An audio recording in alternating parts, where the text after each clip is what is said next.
depuis maintenant 2012, c'est-à-dire novembre-décembre 2012, Eiffage a pris possession des terres pour la construction de la ligne, pour aussi des dépôts de terre définitifs ou provisoires.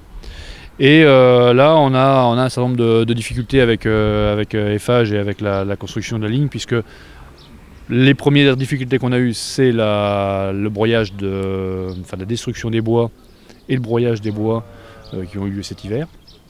Donc avec des emprises qui n'ont pas été respectées, avec des dégradations de terrain suite au débardage du bois, au broyage du bois dans des conditions qui ont été difficiles.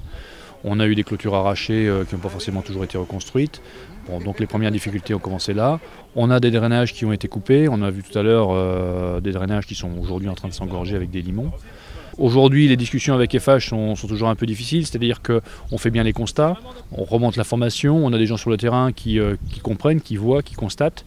Puis derrière, on reste avec notre problème. Donc les terrains ne sont pas remis en état, les drainages ne sont pas restitués, ne sont pas refaits, ou ça prend un temps qui n'était pas le temps annoncé au départ. Les clôtures sont restituées, sont refaites, mais il a fallu quand même suivre le chantier de très près.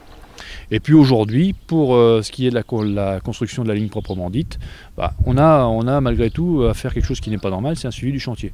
L'exemple, c'est de voir du bois qui arrive sur des remblais, alors que normalement ce bois aurait dû être broyé, au mieux broyé, ou évacué. Là on le retrouve sur du remblai.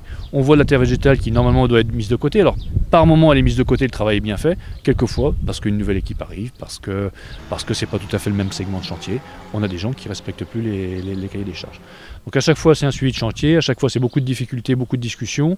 On a l'impression de passer pour permettez-moi l'expression, d'être un peu vulgaire, mais pour des emmerdeurs, alors que malgré tout on fait valoir notre droit. Aujourd'hui le chantier commence à 5h30. Quand je dis qu'il commence à 5h30, c'est que les premiers scrappers déchargent leurs matériaux à 5h30 et terminent à 10h.